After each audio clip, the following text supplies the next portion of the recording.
Salam kebangsaan Indonesia, saudara-saudariku terkasih, sahabat yang budiman. Beberapa tahun yang lalu, saya sempat berkunjung ke kota Ende, Flores, Nusa Tenggara Timur. Di situ saya sempat menyambangi rumah yang dulu pernah menjadi tempat pengasingan Bung Karno selama 4 tahun, dari tahun 1934 sampai dengan 1938. Dan juga sempat duduk di dekat patung Bung Karno di bawah pohon sukun yang sedang menatap kejauhan ke pantai Ende.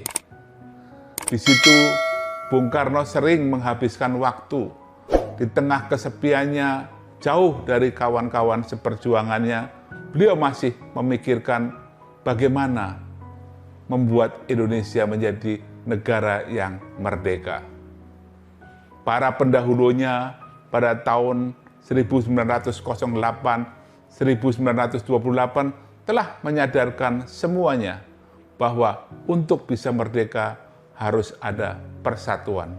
Karena perjuangan yang terpisah-pisah, yang kecil-kecil berkelompok tidak efektif, terbukti masih selalu bisa dipatahkan oleh penjajah. Namun dengan persatuan diyakini daya dobraknya akan semakin besar. Persoalannya bagaimana bisa menyatukan ratusan suku bangsa dengan adat istiadat, budaya, agama yang berbeda-beda dan banyak kesultanan-kesultanan kecil yang tentu punya interest atau keinginan tujuan yang berbeda-beda pula. Beliau berpikir keras dan kemudian hasil pemikirannya itu dibawakan di dalam sidang BPUPK dan kemudian digodok bersama kawan-kawan seperjuangannya, para pendiri bangsa Indonesia. Dan kemudian kita kenal hasil rumusan itu sebagai dasar negara kita, sekaligus ruang pertemuan bagi kita, alat perekat dan juga tujuan kita berbangsa, yaitu Pancasila. Bayangkan kalau bangsa yang amat majemuk ini tidak mempunyai sebuah pondasi dan alat perekat yang bernama Pancasila. Tentu sulit untuk bersatu.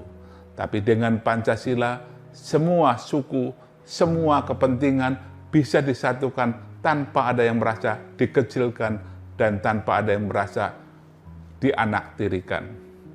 Semuanya sepakat untuk bersatu, semuanya sepakat untuk meninggalkan kepentingan-kepentingan yang lebih sempit dan berjuang bersama-sama untuk sebuah impian yang besar, yaitu sebuah negara yang bersatu, berdaulat, dan bisa memakmurkan adil rakyatnya. Inilah yang kemudian perlu kita resapi, kita renungkan, kita hayati, dan kita terapkan di dalam setiap sikap kita sebagai sebuah bangsa. Tentu di dalam perjalanannya, Pancasila tidak serta-merta bisa menghasilkan sesuatu yang ajaib. Tapi proses demi proses harus kita lakukan dengan sabar. Dan kalaupun ada hal-hal yang masih terhambat di sana-sini, mari kita perbaiki bersama-sama. Tapi yakinlah bahwa buah pemikiran para pendiri bangsa itu adalah dasar yang terbaik yang mampu mempersatukan Indonesia. Karena tidak ada satupun kepentingan yang lebih diutamakan dari yang lain. Tidak ada yang lebih ditinggikan dari yang lain. Semuanya sama di dalam kerangka berpikir yang sama pula. Inilah yang harus kita pelajari terus-menerus, kita hayati, dan kita koreksi kalau di dalam penerapannya masih ada kekeliruan atau kekurang sempurnaan. Dan sambil merenungi, menghayati Pancasila, kita juga harus bisa menarik pelajaran penting dari para pendiri bangsa itu yang di tengah segala keterbatasan pada waktu itu masih mempunyai daya analisa, daya pikir, dan konsep berpikir yang luar biasa, dan bacaannya, literasinya begitu tinggi yang sekarang kita rasakan justru sebaliknya. Di saat semuanya berlimpah, semua fasilitas tersedia, justru minat belajar kita, masih kalah dengan para pendahulu itu. Inilah yang harus menjadi tekad bersama, karena bangsa yang maju adalah bangsa yang selalu mau memperbaiki dan memperbaharui dirinya terus-menerus setiap hari, setiap saat. Silakan merenungkan dan salam sehat untuk kita semua. Terima kasih.